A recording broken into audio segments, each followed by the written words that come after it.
director, to have with us tonight a second public program in association with the exhibition that we have in the Mike Kelley Gallery, Place Vendôme. We have with us an artist, Vincent Johnson, and scholar. And so we're going to have a little bit of a talk here in just a moment. Before we get started, I just want to say a few words about Beyond Baroque. As many of you know, we are Los Angeles' oldest literary institution, founded in 1968. We support writers, poets principally, but also fiction writers, nonfiction writers, playwrights sometimes, but also the arts broad spectrum. We have a gallery, of course. We have performances in here. We have film. We have dance. There's a little bit of everything, but all focused on literature and the written word. We like to start these programs by acknowledging Beyond Baroque's presence on Tonga land. We acknowledge the wrong done to indigenous peoples through settler colonialism, practices, and the violent dispossession of their land. As an arts organization, we are committed to uplifting indigenous writers and communities, as well as their narratives and their art. And just to say a few more words about our programs, we have readings performances here in this theater just about every weekend. We are taking a little break this weekend for Memorial Day, but we'll be back next week with an interview with Russ Tamblyn, actually, the sort of legendary dancer from West Side Story, as well as he was also in Twin Peaks, but he was also a huge member of the Venice counterculture, and he's just written a book, so we're going to be interviewing him next week. And we have on next Saturday as well a sort of multi-poet program celebrating the 50th anniversary of Poetry Flash, which is a Bay Area poetry publication. So please come back for that. We do depend on the support of our members for everything we do here. So if you're interested in becoming a member, it costs as little as $60. It gets you free admission to our programs if we're charging. It helps keep events like this free for everybody. It gets you a discount in our many workshops. It gets you a discount in our bookstore. And it's just a huge help to the community. So if you're not a member, please do see Jenna in the bookstore. They'd be happy to help you out, or you can do it online. We really appreciate it. It's a huge help to the arts community. A few words of thanks to our staff, Eric Alberg, who's running things in the booth, as well as Genesis Perez, our bookstore manager, and also Ivan Salinas, our programs manager, who actually has a terrible migraine tonight, and so he would be here otherwise, but special shout out to him because he's sitting upstairs, I think, nursing that. Beyond that, I just want to thank our artists and scholars here tonight, Renée Petropolous, who organized the exhibition. But I think we'll just launch into the program with a little conversation. As I said, this is the second. We do have a third coming up. Vincent's going to be lecturing, was it June 13th? Yeah, you're going to go off to Europe, but you're going to come back and you're going to lecture. So do come back for that. But just to tell us a little bit about our participants tonight. First of all, Vincent Johnson is an artist and writer based here in Los Angeles. His photographic work and paintings engage both significant and neglected historical subjects. They're based on intensive research. He received his MFA from Art Center College of Design in 1997. It's exhibited widely, including at PS1 Museum, the SK Stiftung in Cologne, and the Santa Monica Museum of Art, and the Studio Museum in Harlem. Johnson has developed important thematic analysis both through writing and photography of North American cities. His in-depth study of urban transformation and erasure has expanded into other areas of his creative practice, whether it's research, culture, worldview, or documentation of media and its relationship to history and culture. He's currently photographing Southern domestic and plantation architecture and related cultural artifacts of the South, doing what he calls the Grand Tour of the Confederacy. I personally am blown away by the depths of his research. I think most of you know that it's an analysis of the underpinnings of the emergence of the modern art world in the slave trade and the wealth generated by pretty brutal oppression. And so it's just been an honor to have him in the space presenting it to people coming in. We're also very delighted to have to join with Vincent tonight Anuradha Vikram, who's a writer, curator, and educator based here in Los Angeles. Vikram's book, Decolonizing Culture, contributed to a global movement to decolonize arts institutions and monuments. They've written for art periodicals and publications from Paper Monument, Heyday Press, Routledge, and Oxford University Press. They are an editorial board member at Extra and faculty in UCLA School of the Arts and Architecture. They hold an MA in curatorial practice from California College of the Arts and a BS in studio art from NYU. The debut novel, Use Me at Your Own Risk, Visions from the Darkest Timeline, was released by X Artist Books in spring 2023. And finally, our moderator and the organizer of the exhibit in tandem with Vincent is Renée Petropolous. She is an artist living here in Venice, California. She has shown and performed her work internationally and is the recipient of many awards for her work. She is also part of the Fred Dewey Legacy Project here at Beyond Baroque, a group created to promote the life work of Fred Dewey. Most recently, she has performed at the Burroughs Museum and the Vendée Museum, continuing with her project Among the Nations, mostly. So thank you all for being here, and I'm going to turn it over to Renée for a little bit of conversation. Thank you very much, Glenn. I want to just start with the fact that the three of us have had numerous conversations around the project, and we've come up with some questions amongst ourselves that we would like to share with you, is really what it is, and then take those questions and elaborate, and then open that up possibly for you guys to participate in. And since we're a relatively small audience, I think we can do that with ease. So I'm just going to launch right into it, and here I am. So the overarching question that we discerned is, why do we need to consider this material and this evidence now? Many would argue that we already have well-established proof that the history of Western European art is closely tied with histories of colonization and exploitation. Why do these materials and these well-represented artists and artworks of the neoclassical and Baroque deserve to be looked at afresh at this time? You want to start with that? So, first is and foremost is regarding bringing forward, creating a knowledge base for artists, art historians who are not aware of what the depths in which the triangular slave trade is the shoulder upon which Western civilization has stood on for about 300 years. So let's start with the exhibition itself. Antoine Crozat was the greatest négrier in the history of France. He was the first French billionaire. His brother, Pierre Crozat, younger brother, became such an important figure in contemporary art collecting in Italy, which at one point in 1715, he became he took Watteau under his wing, and Watteau studied his collection, and that work, Watteau's work influenced artists over generations, including, as we know from the 150-page essay on the September 1968 art form by Michael Fried, that Manet was driven by what he saw in Watteau's work. So that's an outstanding example of this. Pierre Crozat was so wealthy; he was the third wealthiest person in France. The Sun King was the first, Antoine was the second, and he was the third. He was able to move the conversation about what was art from Versailles Palace to his city palace, on Rue de Richelieu, 91 and 93 Rue de Richelieu in Paris. With that occurring, one of the major, with his involvement in the circle that he created,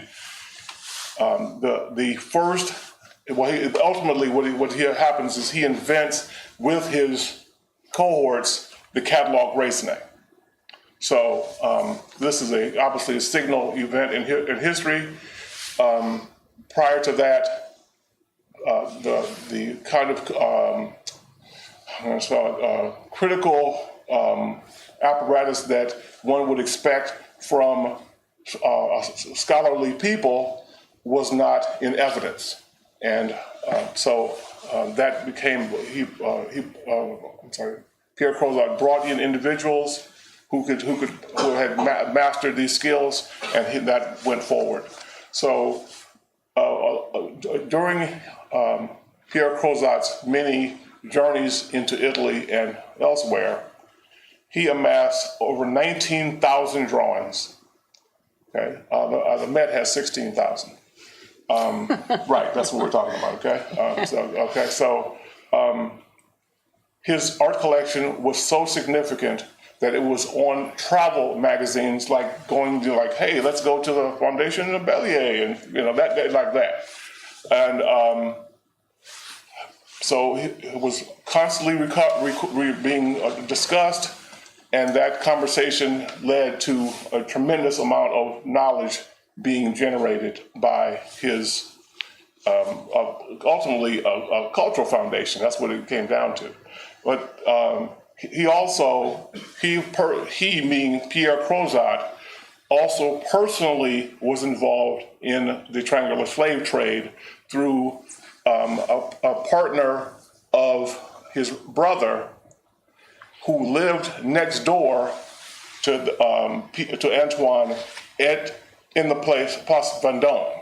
Okay, so there's a map that shows all of the original occupants who had a parcel of land behind this unified front of a facade of which was initially the king's domain for beyond Versailles. After that, which it became that for the tax farmers and the financiers of France. So that's part of it. So then with this... So why don't I jump in there? Because I think there's so much more to say, Absolutely. Go ahead. But let's save it because we have so much more to discuss, right? I just want to kind of come back to the question and maybe put some pins in what you're saying, maybe to kind of connect the dots for folks. So one thing that's really important to understand is that the question that's being asked about why should we look at this now is also coming from the question of when is the evidence overwhelming, right? Mm-hmm. The evidence that you're presenting to us is overwhelming, as the evidence that that I've unearthed in my own forays into decolonial art history, that my peers and people in the field who have done important exhibitions and scholarship to establish this trail, to describe plantation economics and how it underpins all of global capitalism, right? The evidence is overwhelming. Mm-hmm. And yet, you told me that every time you speak about this, people say, "Oh my God, I had no idea." That's right. And so this is part of my question. Part of the question I think that's raised, and I want to hear your take on this too. Is there ever a point at which maybe all of this evidence gathering is just meant to tire us out? So because they don't want to change, and they already know. And what do you think? I mean, because you are a person who, as I say, is litigating art history in this work, right? Building the case. We built the case against and it's going LAPD, on now. And it is going on now, presently, on various boards who are arms dealers. All of these things and so, still, I think the fact that we know that there still are some really shady people making a lot of money off of exploitation and pain who are financing this art world, right now and in the past. I guess, where do you want to see this go? Well, first, I see this as not the end point, but the beginning. Yeah. Okay. So first, build the knowledge base so that it becomes there'd be an undeniable. That's why it's overwhelming evidence. Right. So it's undeniable. Okay, now I got it. This is where we really are. Yeah. Okay. This is what we're really operating from, and to see Paris in a different light. Okay. So that high arrogance when they're talking to a curator who's groveling in New York over being allowed to go into a cabinet in Paris that hasn't been open in 200 years, that stops. Right. Because Paris set up this spectrum whereby they were gods and Africans were not human.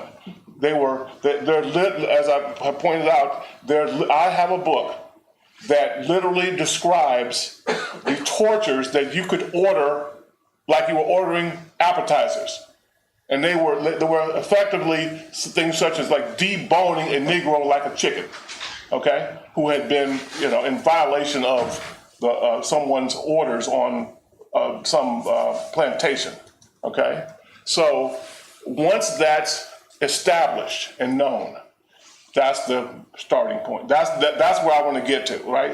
Now it's becoming about seeing things anew, okay. So then, if you know that the reason why Watteau was able to do what he did, Watteau was poor. He would never have been able to go to Italy and study these Italian works. Now, what was driving the French, okay, they wanted to become the equal of Italy culturally. Right. That's the bottom line, okay? So whatever they had to do, they did it. Right. You can buy prestige. They absolutely did that, and they outwrote the Italians. They went berserk in terms of scholarship, just absolutely berserk. Okay, which is to me is interesting because that if not for them having done that, right, I would not be able to do what I'm doing. Mm-hmm. Okay, if they had just kept their mouth shut and just did what they did and didn't write anything down. Guess what? Who knows how this happened? Right. So this is another thing I wanted to bring up. Sorry, is just you mentioned the catalogue raisonné. That's what I wanted. And I immediately came to mind was the idea of the inventory. Mm-hmm. Right. Like we talk about when we talk about the evidence for the Holocaust. That's right. It's very often, the Nazis wrote down everything they did, right? Well, and this is true of the record of enslavement, right? Everybody was inventoried. They were logged. They were documented for insurance purposes, right? They were considered. They were evaluated. Well, they were property. Yeah. I mean, but then you track it, and so this is where the catalogue raisonné thing I wanted to bring up is that it's this kind of system that we even see the sort of porting of that inventory, or what Fred Moten calls the shipped, right, into the way we structure the art world. The way that we structure our relationship to the objects, we have to document every single one and trace its provenance and all of that kind of thing. Well, it's also the beginning, in a sense, not of art history per se, but of, let's say, using the information, cataloging the information as you describe. As the underpinnings for commerce, right, of the objects, right. So there now is a shift. It's not just to get to heaven, or it's not just to impress, a kind of constituency that you're part of, but it's the next part. It's like, how can you trade in this, right? And by having social capital, and this also comes with the end of the aristocracy, the tail end of the aristocracy, and the need to have other ways to confer that capital. So that. I don't know if that's the next question, or maybe we have to add that question. We may have to add that. Well, no, we had the next question we have kind of two simultaneously. And one is, what lessons can we learn by looking at not only the production, but the economic and social networks of relation that artists of the Baroque existed within. Right. So that comes back to that question that I raised in the lobby, which is what Vincent had said in a previous conversation, where he said something along the lines of, I had all the talent, I had all the skill, I had all the education, I had all the incentive. Why wasn't it happening in the way it was happening for other people? And then you do this research and you come to understand that when it's happening for you in the art world, it doesn't really have that much to do with your talent or your skill or your motivation. It's good that you have those things, but ultimately it's, you know, do you serve this system or don't you? I actually want you to talk about that a little bit more historically, because we're in the Mike Kelley Gallery, and the way that I first met you was through a program related to Mike Kelley. And actually, this kind of seems relevant. It was a program that was Ralph Rugoff and John Welchman talking about Mike Kelley. Yes. And I asked them a question about primitivism. Because when I look at Mike Kelley using buttons or jugs, a lot of it is like Southern vernacular kind of folk art that he's bringing into his contemporary art practice. And to me, you know, that's black art. Right. And it looks like a kind of primitivism. So I asked the question, you know, do you see that applying? I didn't even explain it in that way. I just asked, you know. Right. And John Welchman immediately said, no. Primitivism is very specific, which is totally relevant to this. Primitivism is when, you know, the Cubists copy African art. Specifically in this period, it's, you know, it's Picasso, it's, you know, it's the various surrealists, and then it's like Dubuffet, right? And I think that's super interesting because, first of all, it's all artists working in France. It is all artists working in France. And it's so core to modernism, especially in the early 20th century. But it also feeds out of things like Gauguin going to Tahiti and all of his fantasies about that, right? So...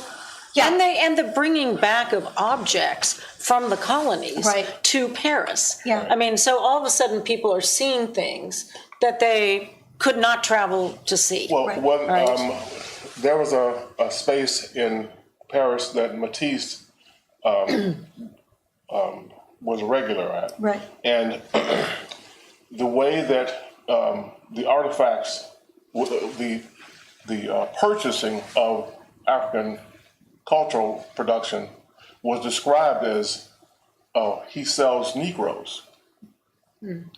Well, so the object they had already been selling Negroes and buying Negroes. So the object was a stand-in for, you know, not that we don't do that anymore, because of course, you know, 1885, Africa gets cut up into, you know, like a cake, right? So that continues. It doesn't stop. It continues a different way. Now, one of the things that I come to believe regarding, which is in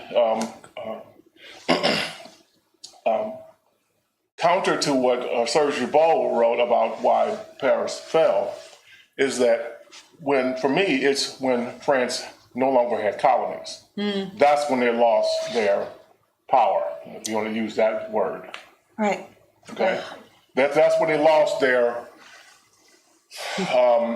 motivation. Right. Okay, because it was all about being a superior life force. And then I have as the opposite. So, well, it's also extraction and free labor. Well, it's but they're taking advantage of that. So when I do one of the things I want to bring up when I other talk is that the debut speech at the École des Beaux-Arts, the person who gave that speech denigrates Africans while he's talking about the history of Western civilization. And I'm going, God almighty, is Hegel in here? It's like, you know, this is nuts. This is unbelievable. Now, the thing that drives me crazy about this is because how did Franz Boas know what Hegel didn't know? How did Franz Boas go to Atlanta University and Du Bois is sitting in the arts because he's on the faculty? This is 1904. And he lays out the history of the incredible achievements of West African civilizations, okay? From smelting, on iron, it just go on and on and on. Du Bois is in tears. He has a PhD from Harvard in sociology. He studied in Germany afterward, right? And he doesn't know any of this, okay? But Franz Boas knows all of it, and he says, you know how I know it? Because all of your stuff is in our museums in Berlin and Germany and London. Yeah. Okay? And the tears just fall down his face. Right. Okay? Yeah, I mean, this speaks to, first of all, the very knowledge that we have that the people who were stolen from Africa were highly skilled people. That's right. Right? They had incredible talents. They had incredible knowledge. and they brought that to the work that they were forced to do, and then the Western civilization takes credit for all of those achievements, whether it's, the construction of cities in Latin America, or whether it's, the introduction of farming practices in the Dominican Republic, or iron grill work in Paris. So this is one thing, right? Is that, and then that's really interesting just to even think about how this kind of idea of the African object is a kind of an object that has a power, an aliveness, right? Which is what the modern artists want to capture, right? The object has an aliveness because the person has an objectness. Yes. Right, and that's what you were describing. But they're also were made for They different were also made for reasons. export. Well, no, they were made for export. Some were made for export, and Most some of were, what was being sold in Paris was made for already. export. Right, Yeah. right. Not for religious purpose. It may look like something that was made for a religious purpose. But when they extracted it initially, they were taking objects also. They were, but those weren't the ones that Matisse or Picasso were seeing. Matisse or Picasso were seeing essentially tourist objects that were being produced in an artisanal, not quite a factory system, but something close to it. Because one of the things that the colonial powers like to do is because they're a big part of what drove colonization from Europe was the demand in Europe for goods that you could get in the colonies. And the fact of the matter was, most of the time, the colonies did not want whatever Europe was trying to sell them in exchange for what they were trying to get from the colonies. And so this is why the colonial relationship becomes more and more extractive, is it's all about closing these trade gaps. And so, the worst, most egregious example of this is the British introducing opium into China as a way to close the trade gap, because everyone in Europe wants Chinese goods and Chinese don't want anything from Europe. So they're at a disadvantage, and they cheat essentially by getting everybody addicted to opium. So it's a cheat. It's a cheat code is what colonization is. It's how are we going to get from you against your wishes or against your better interest. I think that's really key in terms of even how these objects are being produced, is that ultimately the apparatus of colonization also produces a kind of a tradesperson education system that generates authenticity, cultural authenticity for export. We actually still have a lot of this system right now. If artists from Africa or Asia are not training in Europe or the United States, and they're training in these kinds of institutions at home that are ultimately colonial institutions, that are training them for what is ultimately a global export market, and it's a World's Fair market, even though it takes place at Art Basel now. Right, exactly. Yeah. Well, it's interesting what you bring up, because I know back, in the 80s and 90s, and it's a little bit of a digression, but here in Venice, there were a couple shops on Abbot Kinney when it was pretty derelict that were bringing in things from Mexico, and they were all tourist pottery, right? And it was fascinating on its own.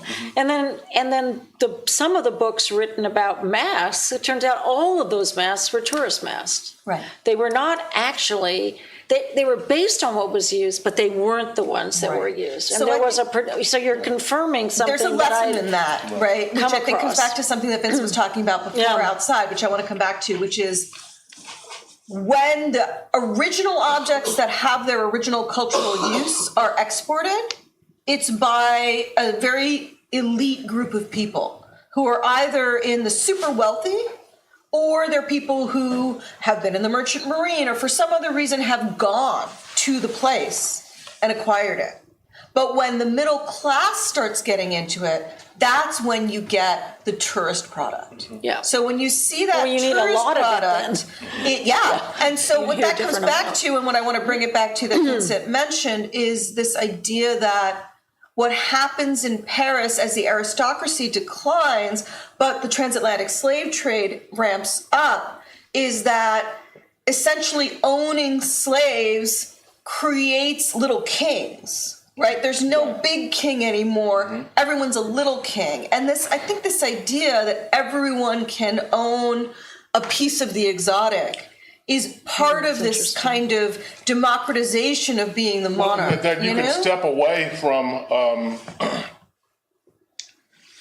the path of working for 50 years, in the industry. Yeah. Right. So, in Balzac's most important novel, there's a young male character, and he's going to law school, and he points out to his mentor, what my dream is to be a plantation owner in Mississippi. Now, how would he know that? How would he know about, not that other than the obvious how he knew it, because it was in the newspapers, right? Okay, so then we know how he knew it. He didn't need radio, television. It was in the news, in the press. Go to America, and guess what? Darn it, is exactly what happened, right? When after Haiti, after the Haitians burned the French out of they run to Philadelphia, they run to South Carolina. There are people right now who are direct descendants of those persons, French Huguenots, etc., who teach at the University of South Carolina, at NC State, and on and on. Okay, that's the reality of the situation. So it's what was called slave power, which was in the 19th century, because the wealth of the South was so immense. Natchez, all millionaires. The 40% of the money in the United States was in New Orleans, but New York was the pimp. Okay, so it was getting 40% of the profit. Okay, so there's no what am I going to say? The incentive to be a moral, have moral fiber is non-existent. Well, there was a slave auction block at Wall Street. Right. I mean, we also saw in one of your images right outside, the paintings, the people. Right. They're all in the same room. That one in New Orleans. Talk about that a little bit. That image, okay. What that image is, which is there's a rotunda. The rotunda it still exists. It is in the Omni Hotel on Canal Street in the Central Business District of New Orleans. That was the St. Louis Hotel. The St. Louis Hotel is a ground zero that Uncle Tom's Cabin is based upon.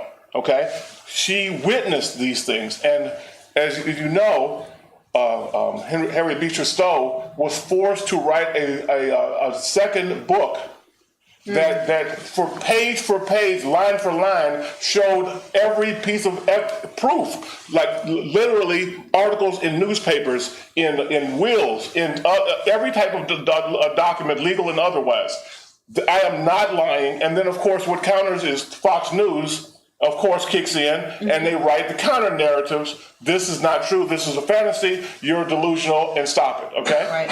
So the beginning of the fungibility of truth in American culture, which we still have. Well, it was already there. It hasn't never stopped. There was a newspaper in the South called DuBois. It was the Wall Street Journal of the slave trade.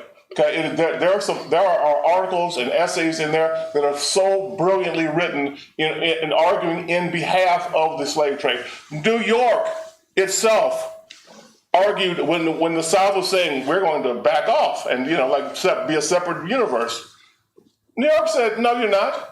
No, you're not, because we don't need you. We own you. Okay, so that's what that's one of the reasons why things came out the way they did. Right. Because they tried to turn away and say, no, we're going to cut you off. And they said, no, you are not. No, you are not. Okay?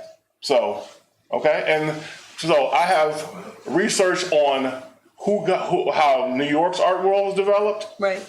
So let's talk about the upstairs a little bit too. It's unbelievable. Yeah. The entire Art Nouveau movement comes from Brussels going into the Congo, stripping it of ivory, gold, rubber. When the bicycle was invented, guess who benefited from it? Right. Okay. The Congo is 66 times the size of Belgium. Yeah. Okay. Right now, 9 of the 12 wealthiest people in Belgium, their wealth is directly connected to what happened when Belgium got its cut of the African cake. Okay, and What's their great museum in the suburbs? It's the Royal Africa Museum. This is beyond belief, okay? And the King Leopold II burned all the papers, just like what Richmond did when the Union forces came down. But yeah, when I did my grand tour of the Confederacy, it was astounding. Yeah. Are you going to Belgium I on your trip? I'm going to a lot of places, but but also whatever, Germany, the whole thing. So Amsterdam, but like I said, for that trip, what I'm trying to do is trace the artists who were influenced by Watteau. Where this is document, this is in stone. Right. It's not an argument. It's this. These people saw this art and they made this from it. Okay, but let's talk about how Watteau became Watteau. Okay. Well, then could we, from that, you're investigating that, but you made a comment this week, and I think you put it in that you are taking advantage of the phenomena that I was created from. Right. So if we bring it back to your practice and what you're doing, you're really seeing it in terms of your own history in this country. Absolutely. And maybe you could talk about that in relationship to what we're listening to now, because you were talking about what is involved in translating this complex and dense research into the origins of the art market, into the artworks that are your own creation and reflect your inspiration. Right. Okay. Well, the skill set is being a storyteller. Okay. Visual and verbal. That's okay. That's the ground zero of it. This is actually, for me, the advanced state of the. When I was about 30 years old, I wrote an autobiography. I was in tears when I read it because it made me see the absolute horror of my early life growing up in Cleveland, in absolute devastating poverty. And I didn't realize that was a cry for, help my family type thing.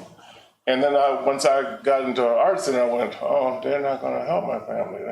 They're interested in my intelligence. And they're interested in continuing the process of inculcating me into Western civilization. Right. That is what the plan absolutely is. That's what's going to help your family. Right. Ultimately. Exactly. That I willingly become part of that. Okay. And the evidence of that, I know major artists who were incredibly interested in my work, in my project, when it first started. And as they started to it became clear to them, oh my God, you're going to show what France really is. Right. Yes, I am. Yes, I am. I'm going to show you what Belgium really is. Okay? And they disappeared. Okay? So that lets me know how important what I'm doing is. Yeah. That if it's fine as long as I am completely in control, on top, and you are worshiping, begging for the privilege to be part of the universe that I'm from. My family is from Vienna. Well, guess what? My family's been in the United States for 400 years, and Ancestry.com taught me that about 6 months ago. Okay? I didn't know that for about 6 decades. Okay? Now, so because of Google and Microsoft and universities scanning books, and because of auto translates and et cetera, guess what?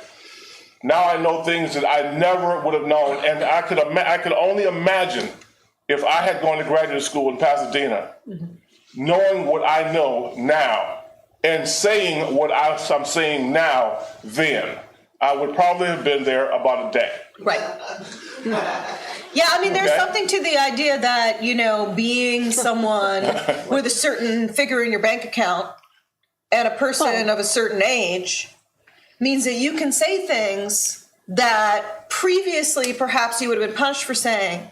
I think this is really interesting. I actually think this is really key, right? That all of this, what you're showing us, is dependent, highly dependent on people continuing to agree that this system and these people and their money is valuable, that it's got power, that it confers power, that it confers value, a kind of value that you would want. I think we spoke recently when we were speaking with Nitsan of surplus value. Right, and so Right. that's the other part of it, which Yeah. is the Yes, economics of this from a Marxist perspective, which is to say there's really no such thing as profit except for the value that is stripped from labor without fair compensation and right. redirected into someone else's pocket, and that's the profit motive. And if you look at it that way, there is no capitalism except for racial capitalism. Right, absolutely. Yeah.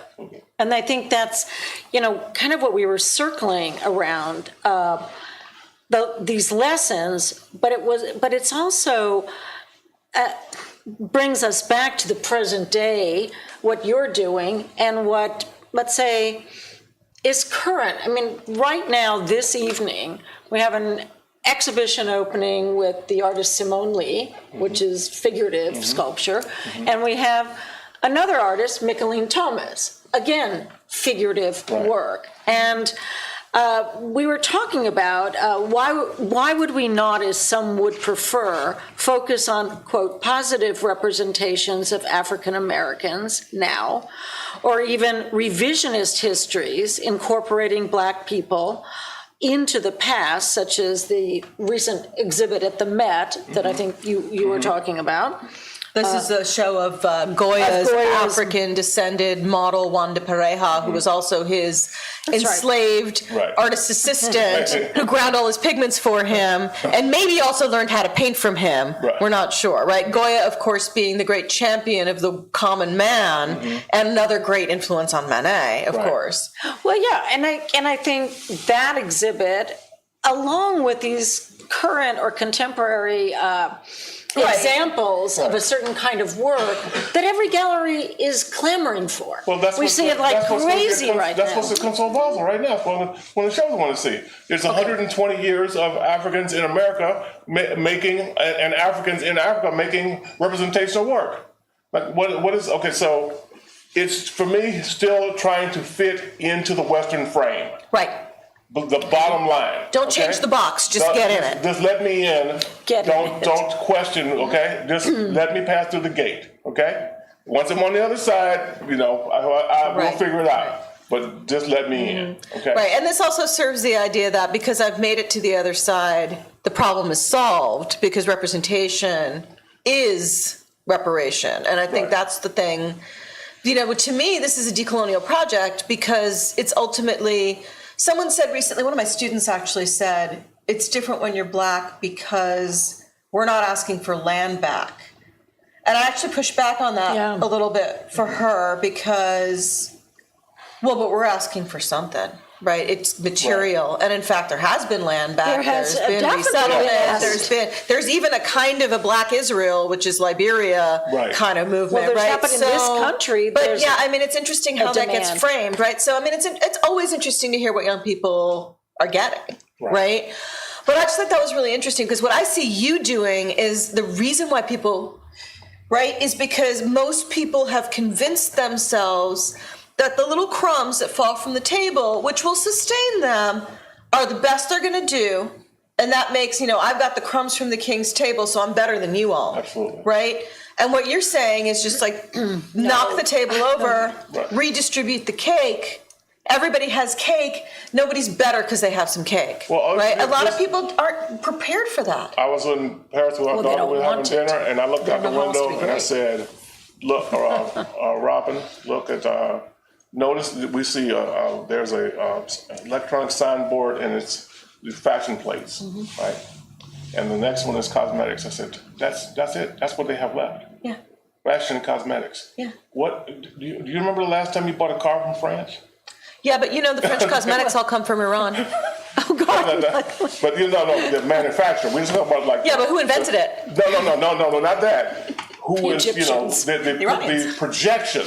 That's what I'm getting at. It's like that France is living off of projection now. That's what they have left. Okay, and to me, it's remarkable for all of the horrors and atrocities that France, Belgium, et cetera, committed, to then be destitute at the periphery. Right.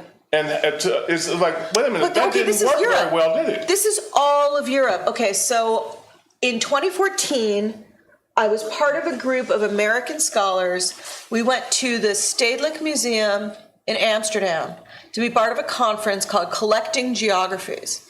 And it was all about, what is a museum's responsibility in a global world when we have these global collections, as you mentioned, and Europe has all the goods, right, from all over the world. What's our responsibility? So we show up, we're an American panel, we're all Californians. This was a group from the Bay Area at the time, all Asian American. Our panel is on our struggle as Asian Americans to negotiate with the Asian Art Museum in San Francisco, which is a historically white institution founded by a Nazi sympathizer who was also a member of the International Olympic Committee that sent the Olympics to Germany during the Reich, right? Avery Brundage, charming fellow. And so, most Asian art museums in the United States are not Asian American art museums. They are white people's museums of spoils taken from Asia, from white collections. And so we get to this conference, and aside from the Jamaican-born Black director of the Tropin Museum, which is the Museum of the Tropics. Yes. Oh my God. Right? Unbelievably racist institution, And but they have hired a Black curator who is in the worst possible position that you could be in a room of entirely white Europeans, all of whom have government funding, and we are the one American brown panel. We all paid our own way because we're Americans, we don't get funding. And they did not know what to do. The panic attacks that they had, because we were there saying, no, actually, they would say things like, well, but we were all out of money because, austerity in Europe, right? And I remember turning to one of the curators at the Stedelijk who was putting this on and saying, well, if you guys don't have any money, where'd it all go? Because you took it all. Where'd you put it? Right? That didn't occur to them. Never occurred to them. They're pleading poverty. And we're like, you guys took everything. England extracted $45 trillion worth of wealth out of India during the Raj. But they don't have any money now, right? So this is, I think, something we really need to pick apart here is like these people are always also pleading poverty. They're like, well, we can't do anything about it now. We can't do anything about it. We're just poor aristocrats. We don't have our land anymore. We don't have our titles, Haven't we suffered enough? Well, let me give you an example. There's a young European art collector under age 40. His family still lives in the mansion in the inner circle in Amsterdam. He is a contemporary art collector and he purchases, some of the work he's purchased has been by contemporary African and American artists.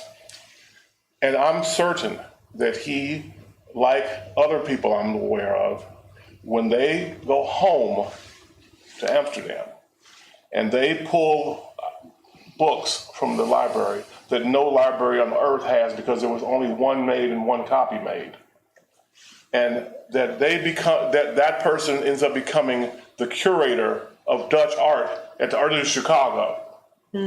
Okay? That's the 500 years, and it turns out that this one family I'm talking about are documented as having been the most heinous, most demonic of the Dutch slave traders during the golden slave, right. Like how the pinnacle crown jewel of Art Nouveau is the governor's mansion for the colonial governor of Congo, right? I mean, it's direct. It's so direct. You're almost shocked by how obvious it really is. Well, then I think that's maybe can bring us to a kind of translation that's happening in your work, right? Downstairs we encounter literally what we're talking about, right? We're looking at examples, historical representations. You're putting a kind of map together. Right. But then we go upstairs and we see a kind of synthesis, a transformation, using modernist strategies of collage, of montage even. And maybe you could talk a little bit about how that's possible, right, given the kind of Well, I would say discussion how we're it would be having. impossible for me to not do Yeah. it when things that I've been completely inculcated with it from the inception of my life. Right. Okay, I was studying Latin in high school. I was studying French in the third grade, et cetera. You know what I'm saying? And the college track I was on was to become a Western European. Okay, at no point was I aware of that when I was 17 years old, 16 years old. When I did become aware of it, which is part of the reason why I went to graduate school where I did, now I would say a lot of the reasons, because I wanted to be able to directly confront individuals who were in the most high positions of power and authority in Western Europe, and ask them questions like I ask you now, and see what their responses were, and me respond to their critical inquiries, and I say, but what about this part of it, that the part that you're not addressing?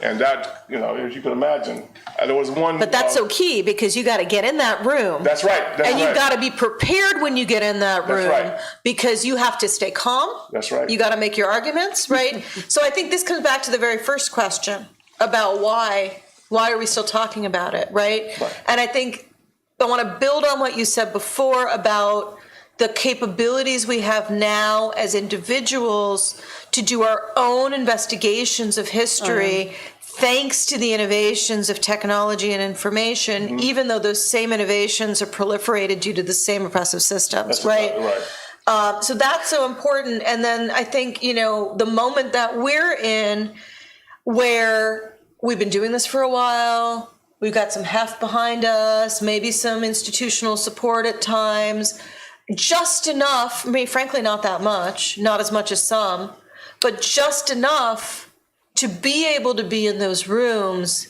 that we have prepared to be in. Right. Can you talk about that a little bit? Well, I first want to just bring up that some of the experiences I had. The highlight I've been being whereby a philosopher, after I disassembled his 20-year argument in about 5 minutes, that he held on his hand, he stretched his arm out and held it, and he said, "I refuse your response." I said, "But it's too late. The whole class is laughing. The whole class is laughing, and they're not laughing at me. Okay?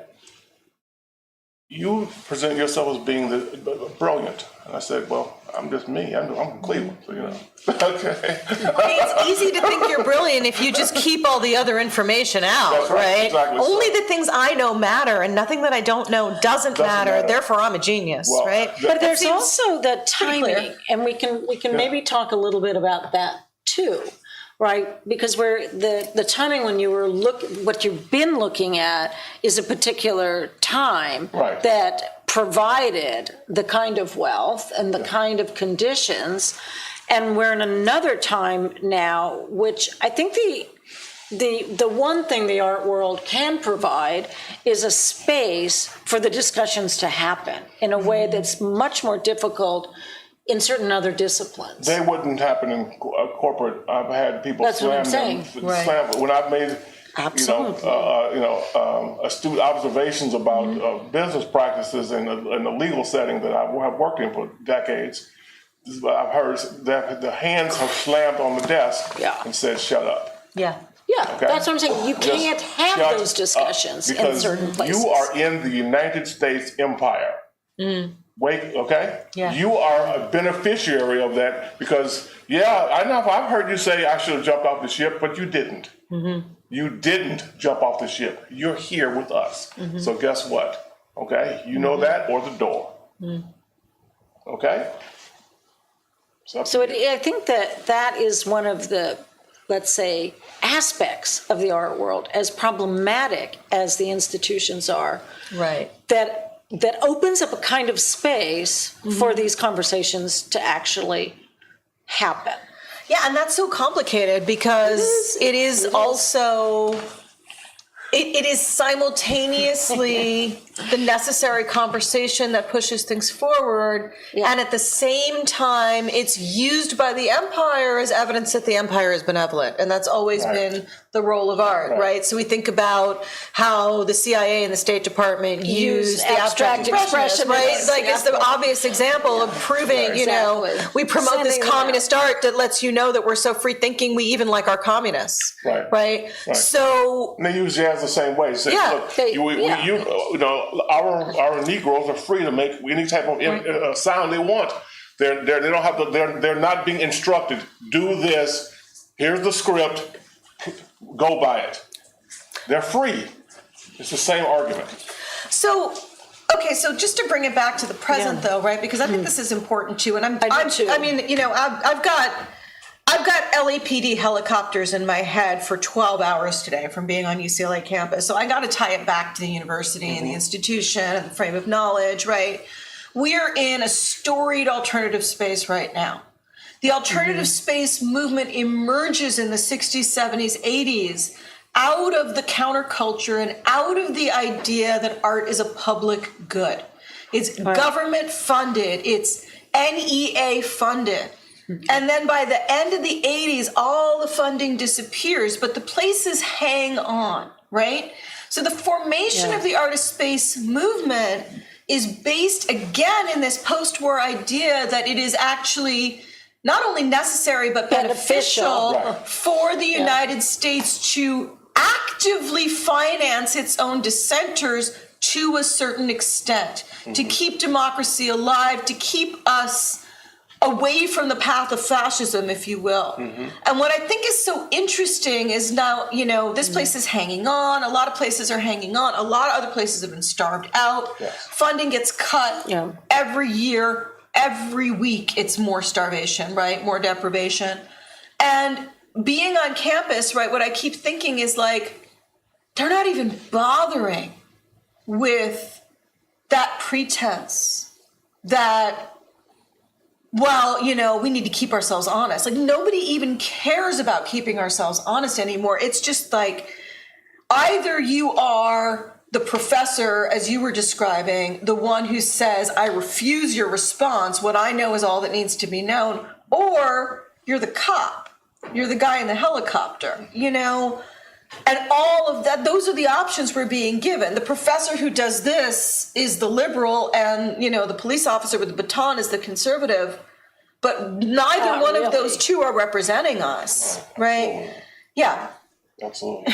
I don't really know where I'm going with that. No. Well, no, because it's a complicated position because there you are in the midst of it. I mean, and here we are needing to eat, right? So you gotta take that bread, you know, wherever you get it, and at the same time, like, how do you keep yourself honest, right? The second show that Paul Schimmel did at Hauser when it debuted, first show, the Sculptor Spectacular, right? Second show was Spitters and other artists, and it was a Dada show. The scholar who was, I asked him a question and I said, since they didn't have an art market, what was the sustenance coming from? So, they made copies of, I forgot that story, where they made copies of the fifth generation of Impressionism, right? That's what they were doing. I was like, well, he said, he said they had to eat. Yeah. I said, okay. Everybody got to eat. That's right. Reality. Thank you. Thank you. Like, well, in a sense, that's exactly what, let's circle back to the tourist items made in the colonies for sale. I mean, that's the same idea. Exactly. Right? That's and there's no shame in it, you know? I mean, item. People got to eat in the system. This is the system you're in. I'm just really interested in, like, who do you answer to, Vincent? Right. I mean, this is what's interesting, because I think this is what unites us in this panel is, we answer to a different authority. Right. We don't answer to their authority. Right. Absolutely. We answer to an authority. But who is that authority?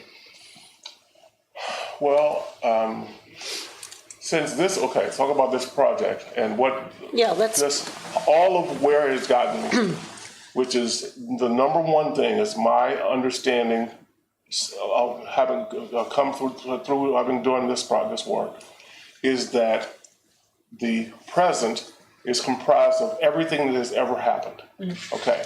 If that is the case, look at what that means, okay?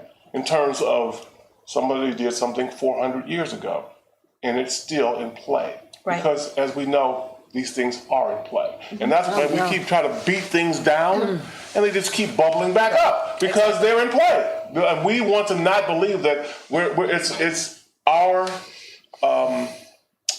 refusal to acknowledge where we actually are in space. Yeah. What this planet does, that it allows human beings to reach into the soil and to make a television, and those things. There's like it's the miraculous, right? Yeah. That's where we are. And so, if you're functioning in that realm and taking advantage of that without taking advantage of other people, you probably are not making a lot of money. Right. So it requires for the whole thing about becoming incredibly wealthy, whether it be being a billionaire in any condition. That's what it requires is wealth extraction. That's obvious, right? So, and then of course that requires a certain kind of coldness, having statisticians at insurance firm companies looking and saying, well, translating human beings into dollar values. We don't need seatbelts. That's going to cost $5.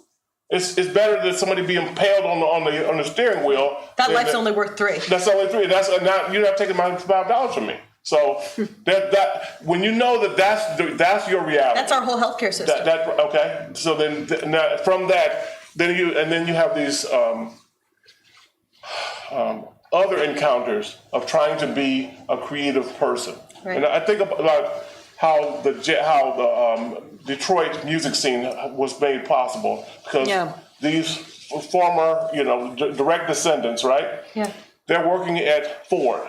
Yeah. And the U.S. Steel, and they have pocket money, so they can buy secondhand instruments. They have a garage that's attached to their house. It's the American dream. Okay, and here comes Muddy Waters, and and they're here. This is what happened, and people had the money to go hang out in Detroit all night long because it was basically free. Working people had leisure time. Imagine. Right. Exactly. They didn't, so they were able to produce culture, right? And they didn't produce wealth. The wealth was extracted. They produced culture, right? Yeah. So, one thing I just want to say, though, Vincent, is, one of the things that I admire about you so much is that, I think you mentioned, right, you did that autobiography and it horrified you. Yes, absolutely. Right?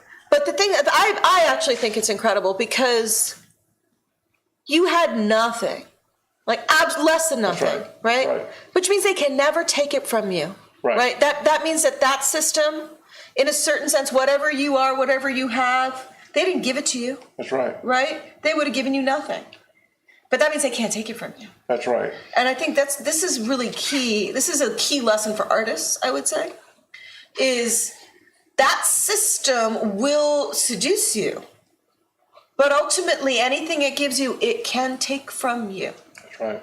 Versus when you build what you have outside the system, leveraging the system when you can, when you have to, but retaining your independence, answering to that other inner authority, perhaps, or that historical ancestral authority.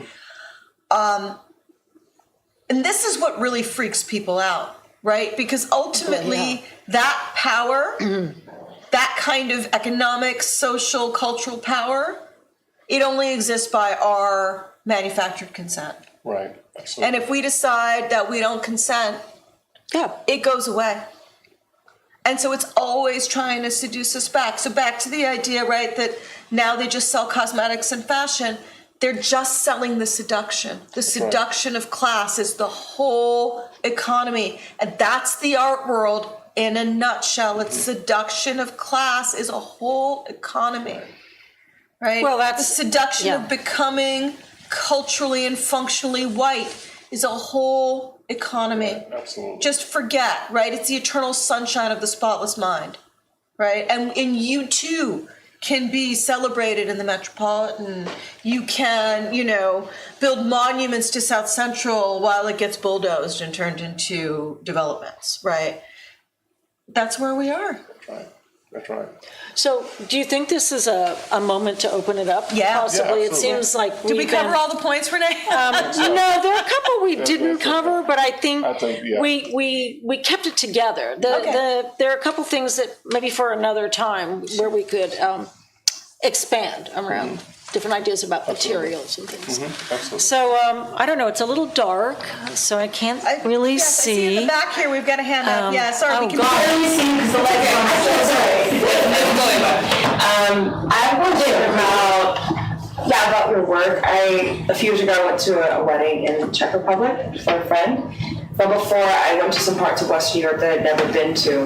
And I think there's like this really eerie thing about being in Western Europe, at least for me, where everything is like so kind of beautiful and pristine, but you know that like they didn't really build it themselves and they didn't create it themselves, or it's well coming from somewhere else, but it's not evident in the space. So I spent a lot of time. That's screaming at you, like in New York, where like Wall Street, that little wall, that Dutch wall, right, where the federal building is nearby, where African caskets were found by when they were digging out for the second federal building, okay, and that's when New York said, "Oh my God, we had slaves?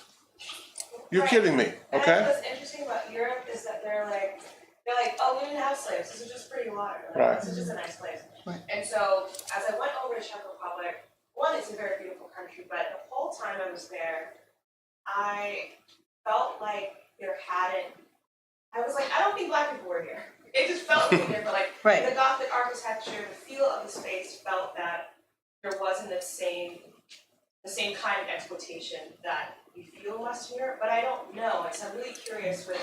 I think that's the case. Okay. Yeah, I don't think they had colonies. Well, no, so the difference is that before the Africans were the chattel for Western Europe, it was the Eastern Europeans who were the chattel for Western Europe. Yeah. And that's exactly where even the terminology of Slav is Right. a version of the word slave. And even the Nazi racial ideology, put Jews and Roma people at the bottom, but then, just above them were the Slavs, essentially. They were not considered white in the way the Germans And Ukrainians French and- were. Well, the yeah, Ukrainians all are of- Slavs. They're all Slavs. Yeah, I guess you're. Yeah. So, I mean, the whole Central Eastern bloc, right? And so, and you still see this today, like in Austria, for example, where my parents lived from like 2002 to 2007, something like that. I remember them mentioning that all of the domestic servants, helpers, cleaners, cooks were mostly Polish. Oh, I yeah. see. Now In they're Greece, it's Ukrainian. No, this is Bulgarian. what's happening. Now they're Ukrainians coming in because of the war, Yeah. and people like my dad's former secretary, who's Czech, who lives in Austria, where, for the whole Habsburg Empire, the Czechs were subhuman compared to the Austrians. But she's an assimilated Czech in Austria. She was complaining to my parents about the Ukrainians. They're coming, they're making everything bad. So the thing to remember is that Everyone's got with or someone. without people of African descent, there's something about the way that aristocratic Christian Europe operates where someone's always got to be on the bottom. And someone else then gets to be on the top. And that's feudalism. And feudalism drives all of the economic system of aristocracy. But the problem is that people like the Crozats want to spend all their money in Paris to build their social capital, and they're not spending a lot of time on whatever the farms are, the original feudal plantations that generate their wealth. It used to be, poor French people who worked those as sharecroppers. And after enslavement in the United States, when we go to, 40 acres and a mule and the whole kind of the post-Reconstruction period, that sharecropper system is feudalism. It's the exact same system that the aristocrats pre-French Revolution all profited from. And ultimately, they extracted from the peasantry so heavily that the peasantry revolted. And they were so weakened because they spent all the money building their social capital. So they were not in a position to defend themselves. And so then democracy comes in, but democracy is quickly co-opted because, ultimately the promise that democracy is making, which I think your project makes so clear, is that you can be a little king. If you, as the average middle-class Democrat, basically subscribe to the same cultural values as the aristocracy will all become the great elevated And European we'll all man, look right? alike. We'll all look Well, alike. I think that started maybe in the 70s. We'll dress alike, we'll talk alike, right? And we'll dress alike. I mean, even when, for example, I think what was fascinating to me in looking at, let's say, someone like Picasso who wore working class clothing, like the striped shirts and Just like who a would- fisherman. Right. Yeah, but it was, but there was a consciousness on one hand of bonding with that, and on another it was symbolic, right? That you would be a working class person, and that artists have labor, do labor. You know, Yeah, I mean, think- it's usually a scam, like it was with Yeah. Picasso or Carl Andre, but it also makes me think of, but you know, it's- Mohandas Gandhi, the suit-clad South African lawyer with an Oxford education, going back to India, putting on the dhoti, you know, and the khadi cloth, and being like, I'm a humble spinner. He didn't even know how to use a spinning wheel, right? It's propaganda. Yeah, I mean, but it's operative in certain ways to make another proposition, right? Because if one thinks that you could not have been an artist unless you were at a certain level, it wasn't open to anyone Right. who didn't have, Right. you know, But a since certain. Caravaggio, there's been this mythos of the one who's so talented that he breaks through, right? Yeah. So what I hear when I think about Picasso dressing like a fisherman from Malaga, where he hadn't lived for 30 years, he'd been in Paris like a hotshot, right? is that he doesn't want to talk about the fact that his dad was a working artist. He doesn't talk about the fact that he had access on a level that no one else had. He doesn't want to talk about the fact that he is the most famous artist in the world, possibly. He wants to be like, oh, I'm a humble fisherman, you know? I mean, and part of that is a cult of genius, because you are not a genius by being highly educated. You're a genius by having the insights that someone with an education would have without the education, or while hiding elements of your education, which is also why primitivism is appealing. But I'm also seeing that culturally, we caught up somewhere in the 70s as a monolithic culture in at least appearing that we can look the same and have the same things as the extremely rich, right? And that was part of the credit card. I mean, that's why the Right, and you economic can system do that as long as you started buy doing this. into That's basically what a practice of self-mortgaging in order to have that. I mean, that's what our whole Kardashian culture is now, Yeah. right? Is like, So how buy does it on that- layaway. I mean, you I know? think that goes with many of these ideas, and I think that in some ways the reception Right. for your work right now is maybe opportune. Is that there's a way to actually draw parallels that are much more acute than they might have been 10 or 15 years ago even. So I think for a number of reasons. I don't know that we answered your question. Yeah, I don't know either, but, It was like, oh yeah, forgot about it. did like Czechs build Czech Republic, and I think you said, yeah, the rest of it's great. I actually lived in Prague for a long time, and so it was actually very German too. The Germans were cleansed out of Czech Republic after World War II because the Nazis used the German population there as an excuse to take over the Czech Republic. So during the World War II, the Germans. So it's like the long tail of settlement, right? Yeah, so the Germans were kicked out. But it was a very mixed society with German, Czech, and Jewish. So it's not really just a Czech country originally. Yeah, I mean, the question too is like, you know, to what extent was the Jewish population involved in the building of the city? You know, there's the other problem right now, which is that as of probably about 20 years ago, pretty much since German reunification, actually, Germans, and to a lesser extent Brits, have been buying up real estate all over Central Europe because it's cheap for them. And then they're And Eastern gentrifying. Europe. They're I mean, the gentrifying that coastlines. entire region to where people from the region cannot afford to buy property in their own homes, towns, and cities because they're competing with Western European money and they're not getting paid like that. So what that actually started with the introduction of the euro, made it really easy. So, I mean, a lot of stuff that's going on here, we don't even hear about it here. And then add to that the whole issue with the African migration, particularly from North Africa and the Middle East, people coming through the Mediterranean, mostly taking refuge in Greece, being denied entry into countries all over Europe, drowning because the boats are leaky and they're not being rescued. In fact, it's a crime to rescue people from these boats that are sinking. So, some of the rescue vessels that are out there saving people from drowning, then the charges are filed against the captains of the ship because they rescued these people. It's insanity. So if you spend a little time in Europe, the racism, the very everyday racism becomes really, really apparent. Though we don't talk about it the way we talk about it here. They don't have the language that we have here. That was something I realized when I was in Amsterdam at that conference. And one of the things that made it really hard to even connect with this, Jamaican British curator, who on some level we were aligned. But that museum they literally did not have the vocabulary to understand racial positionality in a way that was productive. Why the Black Lives Matter, the critical race theory, why there was such a pushback in France. Yeah, so I mean,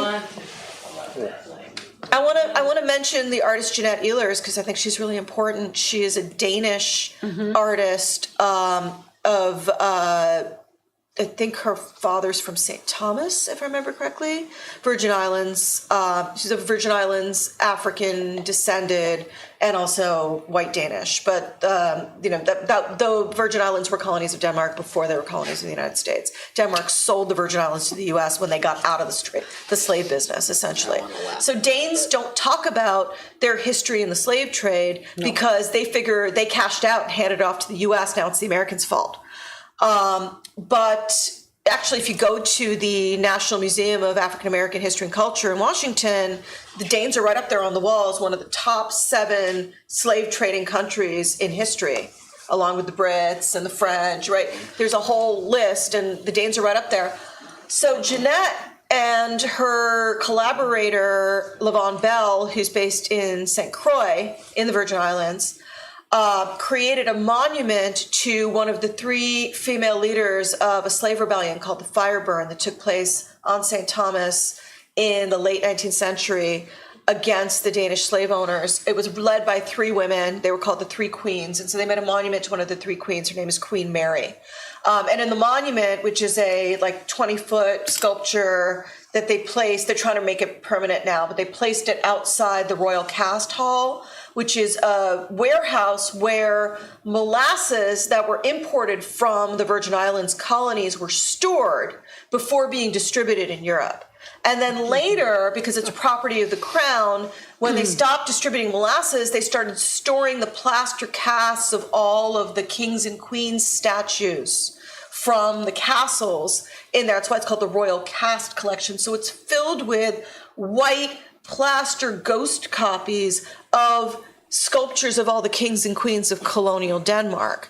And so Jeanette, first she started doing these performances where she would insert her black body into this space full of these white figures and do performances that were based on the costumes that the women who were enslaved on the plantation would wear, the white dresses and the head wraps, and then symbolism that comes from Huey P. Newton. She uses that chair, that Filipino rattan chair that he sat in, that's actually the throne for Queen Mary, and then she has her scythe for cutting the cane, and then she has her torch for starting the fire burn, right? And so now they're fundraising to create what, if it is installed, will be the first permanent public monument to a Black woman in all of Europe.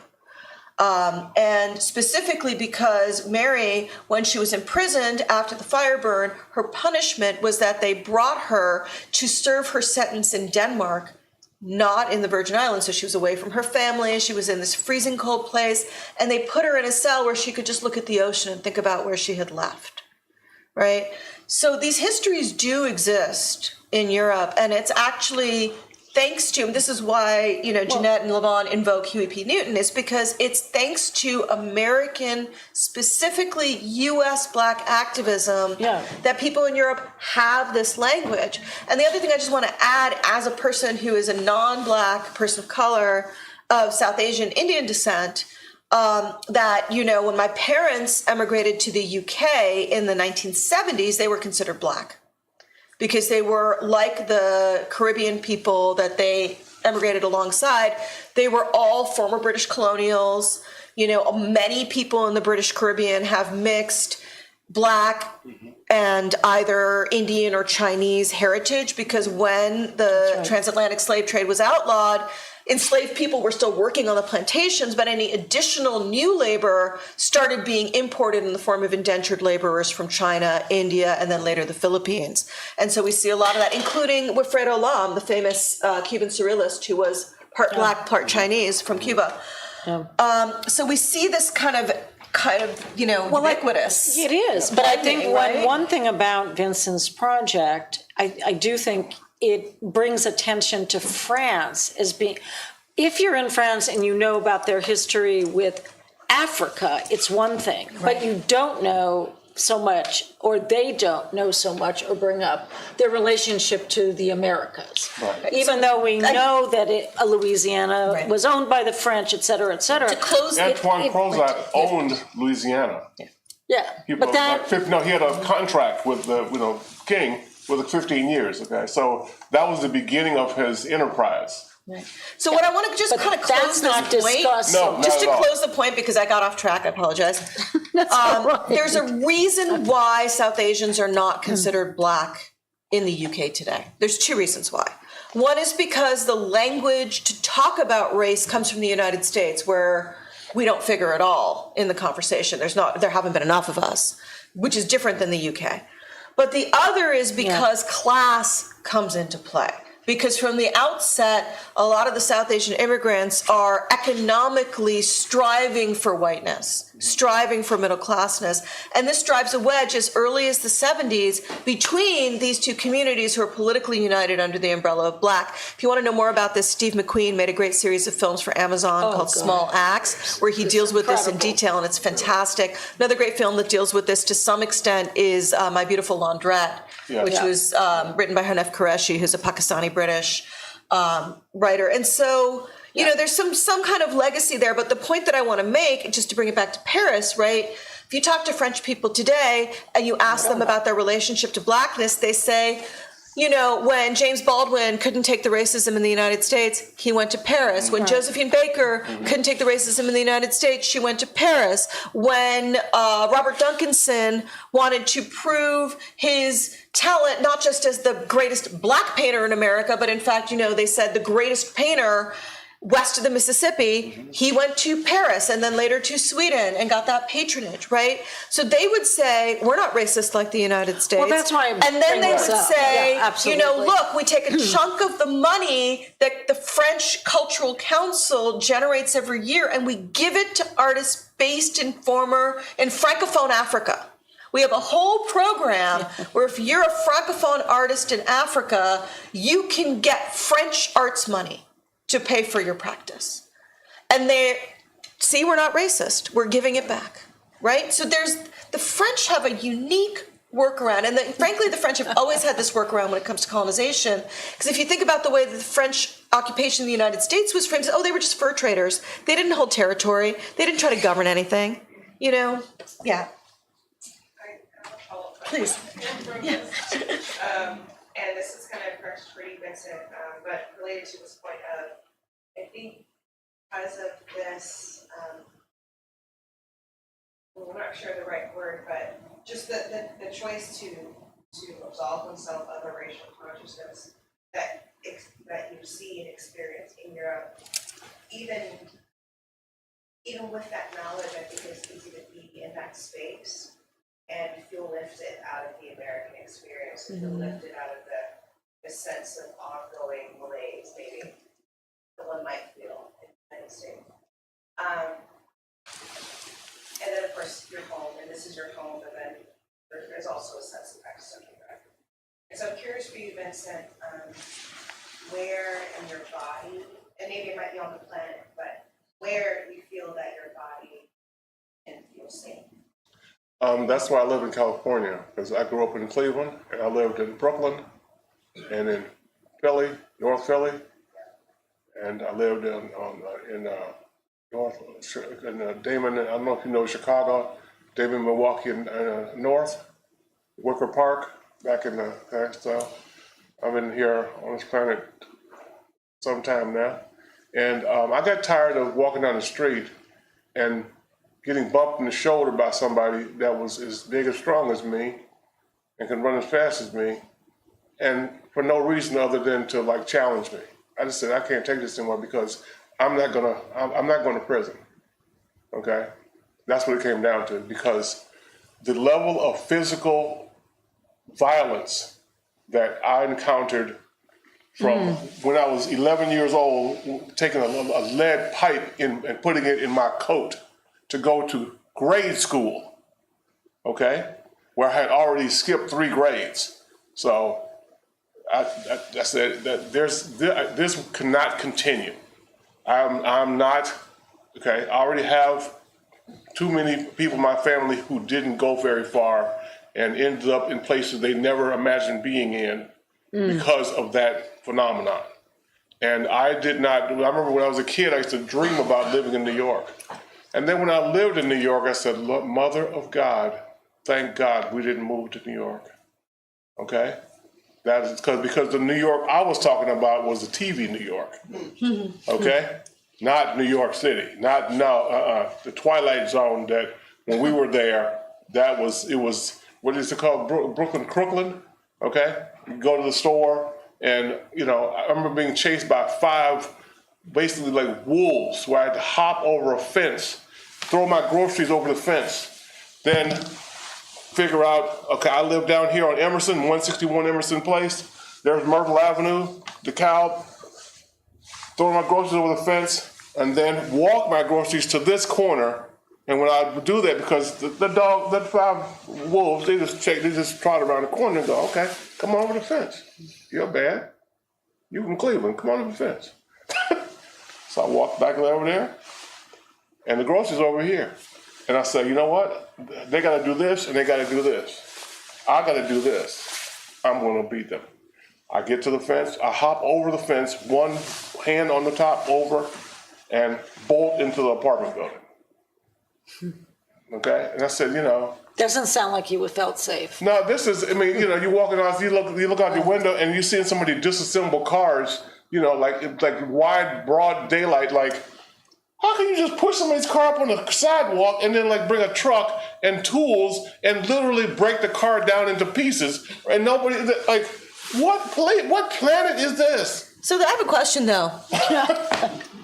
Do you feel safe because of where you are in LA, or do you feel safe because of when you are? Because That's a good question. the Brooklyn that I remember in the late 90s is what you're talking about, Right. with we lived in this building and the next subway stop was a block and a half away, but I didn't go that way because that was the block where everybody dismantled the stolen cars.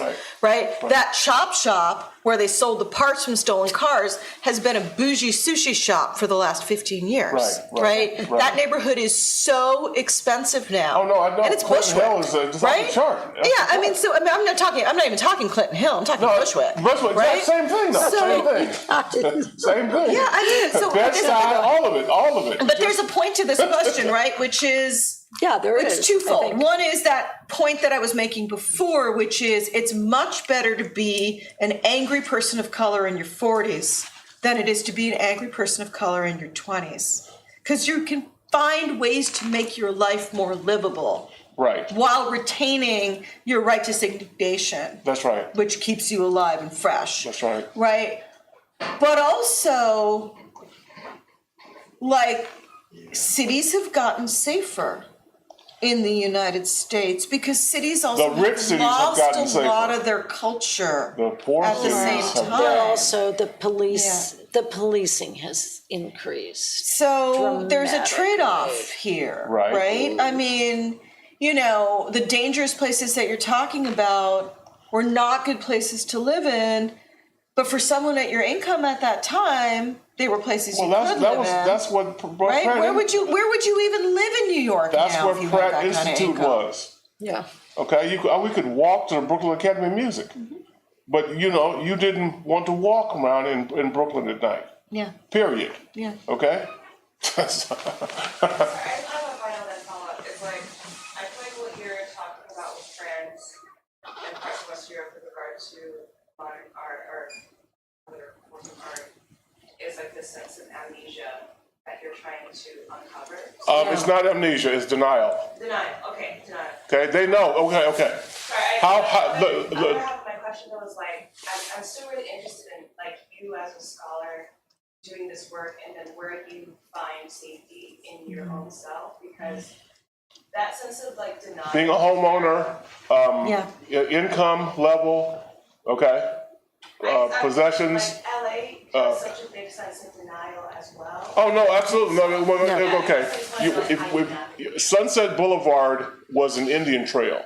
If you go to Montgomery, Alabama, there's signage everywhere. This is where the Civil War started. The telegraph that was sent. This is where Rosa Parks tried to get on the bus. Yeah. It's everywhere, and then there's a corridor that you can walk down to the river, and that corridor is all slave warehouses. The Legacy Museum is in a slave warehouse. Everybody knows there's this big cultural event taking place. It's going to open up this year of artists putting sculptures in former slave property, slave on. There are people doing public speaking every day in the state courthouse, outside on the properties of the city. There's nothing even remotely like that in the West. And population of Montgomery, it can't be more than a couple of 100,000 people metro. But you can also go to, you know who Marion Sims is? Dr. Marion Sims, okay, who the father of gynecology.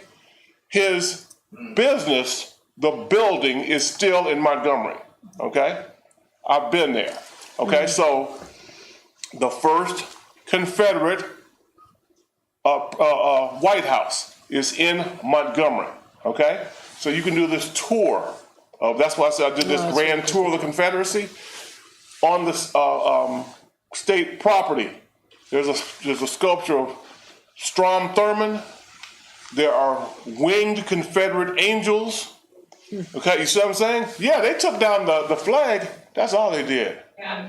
Okay? Yeah. Don't get played. I want to come back to this question of safety, though, because that's so important, right? I mean, what I see you doing is you have a certain standard of living that you've earned for yourself, created for yourself, and you enjoy the finer things in life. Right. No one has better, fancier restaurant recommendations than this man right here, right? This man knows how to live, and he will fly to another country to try a meal or another city because he can. That's right. Right? That's true. And I want to make that point because I think it's really important to remember also, the Afro-pessimist maxim, which is that the more material success you are afforded in this world, the more important it is to remember that you're kind of unsafe right here, that there is no total safety, because that feeling of total safety is also a feeling of being cocooned and, in a sense, being co-opted. That instead what we can do is we can create safety valves for ourselves. So that might be the maxim of rest, right? Of self-care, but not self-care in a kind of like corporate meditation sense. Self-care in a rest is refusal, rest is resistance kind of sense. Where do you find your power? I would say is the question.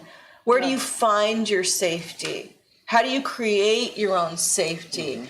Because there's only certain things that we can control. And I would definitely say that if you're waiting to feel safe before you push back, you will never push back. And I think a lot of those artists that you're talking about who hear what you're doing and they seem interested and then they back off, those are people, I think, who have been waiting until they feel safe to speak out.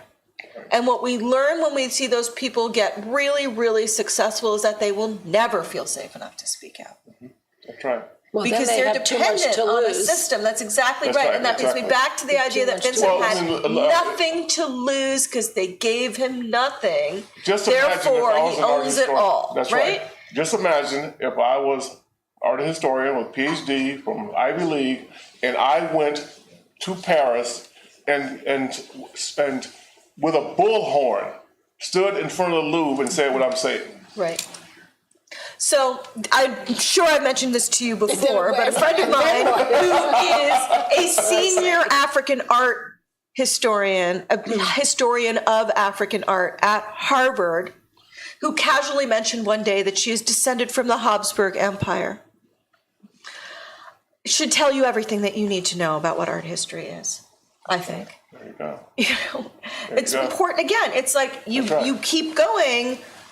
I have all the same information. I have the same education. I have the same abilities. I have the same drive. Why isn't it happening for me in the same way? Why am I a lecturer and that person has tenure? Oh, that person's a Habsburg. Well, that sure explains a lot of it, right? That's right. So I think it's so important to remember part of what creates safety is the realization that it's not in your hands, right? That it's not your fault that it didn't work out for you the way it worked out for this other person, that it's not in your hands, right? And to start to, my partner who's a white man, but he grew up really poor. And so we'll talk about like what's he's achieved, and he'll always be like, I didn't do enough, this wasn't enough, that wasn't enough. And I'll be like, okay, but that's because you're comparing yourself against all your colleagues and friends. Almost every single one of them is middle class, grew up in a 2-parent household with a father who had higher education, right? You grew up with a single mom who cleaned houses. Your dad was a bookie. He died, right? You went to college on a scholarship, dropped out because of a school shooting, and you've still done all of these things.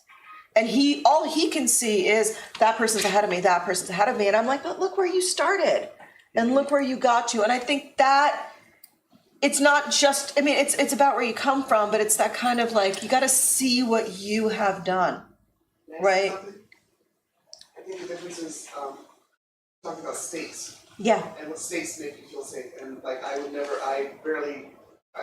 first generation to not be, my family's from Georgia. Yeah. And I've never been there. Yeah. I almost went, and then I have inherent fear, not fear, but distaste for the South, even though I know how racism works. Everybody thinks only the South is racist, but I think in terms of the safety issue, it's just, there's a different kind of safety in Mississippi than safety here. And I think that's what we're talking about. It's not so much chasing, golden parachutes or what do you call it, vocational collateral, your career collateral. It's how do you feel safe as a person walking down the street? Right. When nobody knows where you're That's from, right. nobody knows where you live, nobody knows how much money you have, and you're vulnerable based on the color of your skin or your gender. We talked about this on Saturday. We talked about it on Saturday, exactly, gender. How you feel safe. Mm-hmm. Like tonight, I wanted to walk over here. It was light at 7:30, but I'm like, well, I'm not walking home, and I only live 5 blocks away. I'm not walking home at whatever time we're done because it's just not safe. But that's a different safety that a male might have. That's right. Where he's willing to walk in that. And it's the same thing. What's it like to be a black person in Mississippi versus a black person in California? That's 2 different kinds of safety. That's, I think, is what you're speaking of. That's what I'm talking. That's what I'm saying is important. And I grew up in Philly, so in West Philly. Okay. I know North Philly. If you ever see the movie The Philadelphia Story, in Philadelphia, that one scene when Cary Grant says, we'll pick you up at the North Philly train station, everybody in the theater busts out laughing, just like, no, you don't get up at that. Exactly. Right. Exactly. That's the 1930s. That's right. Yeah, you get out of that train station in the 1930s, but not now. Right. Exactly. I was home just last summer, and I took the Broad Street line, the subway. Yeah. But my cousins yelled at me, like, you did what? Like, you don't get on there, and that you get mud or something. I'm like, well, I took a little spur, and there was like a little shortcut thing. Like, I think the purple line or something that. Right. Don't get on the purple line because you end up somewhere and you're like, oh, am I Where the hell am I? kind of thing. Yeah. But it's that. So that's the safety part that we're talking about, where nobody can tell what you have when they decide to pursue you. And then you need only look at Tulsa. Yeah. They want to segregate it, but they don't want us to do as well as them or better. Right. And that's what Tulsa was all about. Yeah. Exactly. That's the safety thing. Is like, how rich are you allowed to be if your skin is black or brown or yellow or, Yeah, I mean, I want to honor that completely, right? And I don't want anything that I'm saying to come out like, oh, we just decide not to be oppressed and then we're not oppressed, right? Like, I don't think you're I hope that you're not hearing that. But I just want to nudge that a little bit more because I don't necessarily agree that it's better here on the coast than it is in places where we're told that people are oppressed. Now, it's one thing to say, I don't want to go to Georgia because the people who are running that state right now are neo-Nazis, and the policies that they've created make me feel unsafe because I can be criminalized. But I do want to say, yeah, but I just want to say, like, you know, I mean, I'm a city kid. I'm a middle-class city kid, so I just want to make sure I'm really clear about, like, my lack of awareness. When I was in high school, we went on a Habitat for Humanity trip to deep Mississippi. We were in Mendenhall, Mississippi, in an all-black community. All the property was owned by the church. We were building houses for Habitat for Humanity. And it shocked me because I came from this liberal New York community where we thought that we were so post-racism, you know, so inclusive. And I, as a person of color, felt, you know, pretty included. And it didn't really occur to me to notice that there were no black people in my town, right? And we go down there and everybody's black and everybody's pretty not well off. They all live in houses owned by the church. But they had a different mindset, and it's the same kind of mindset that the people in Tulsa had or the people in South Central had before integration, which is the for us, by us mindset. I'm not saying, oh, we shouldn't have integrated, but I'm saying that something happened economically to black communities when integration happened, which was that anybody who could excel in the white world left the community, took their resources with them, and the black communities suffered as a result. So some of these places in the Deep South, yeah, there's a lot of racism, but within those black communities, they're actually more self-sufficient than what most urban black communities in the United States post-1960s have been able to be. I was speaking more about right? white communities I wanted to get through to get to the black community. I understand. So, I mean, I think let's take it to the women analogy, which is obviously different, for a moment to say, you know, there are the streets I can't walk down, and there are the streets where, you know what, he shouldn't be walking down that street either, right? Like you just talked about streets that you, as a large man, couldn't walk down safely, but it never occurred to you in the way that it occurs to women to say, I can't walk down that street. You had to be affronted and harassed, and then you went, I can't walk down that street. So I guess what I want to say is somewhere in between is the spot that I want to live in, which is not a place of safety necessarily, but it is a place where I say, someone, you know what, like, even though I'm a woman, I'm going to walk down the street till somebody bumps into me, right? I'm going to have an exit strategy. I'm not saying you should try to walk home in Venice, you know? The question, Yeah. where do you feel safe? And I would say, you know, I'm having lived here for a number of years, I feel safer in California than in Philadelphia. But it was something as simply as, you know, one time when I was home visiting, and I had, you know, I like to call them my Madonna jeans, because that's what they were at the time. They were big, shredded, you know, holes everywhere. And I wanted to go out, and I waited till my mom went to sleep, and I'm a full-grown adult. I waited till she went to sleep because I didn't want any trouble for, you know, leaving the house looking like that. And then finally she went up to bed, and I was like, hey, and I threw on the jeans, and I got to the door, and literally my feet stopped, and they said, my subconscious said, girl, you're not going out and filling those jeans. You are not going out and do that. Those are California jeans. Those are not Philadelphia, those are Los Angeles jeans, let me be specific, those are not. And I went upstairs and changed on my own. And it wasn't about that. No, that's a cultural safety. Where I just didn't want to feel weird for, you know, something that I wouldn't even think twice about wearing in West Hollywood. But it's, so that's another different kind of safety, a cultural safety, where, you know, the people that you think might be your peers until you wear the wrong clothes. Because what does that say about your thought process? Exactly. How are you allowed to be culturally free? That's a safety too. That, you know, what are you allowed to like or not like based on what culture you're supposed to come from? And so that's a I'm the wrong person to answer that question because I don't know where. I'm just saying because I don't know where the hell I come from. I have so little connection to the culture that I come from, and therefore just do whatever. You know, and I think I want to like offer that to people to be like, who cares? Just do whatever. You know, even though maybe it's not realistic. That's not what we're asking for. We're not.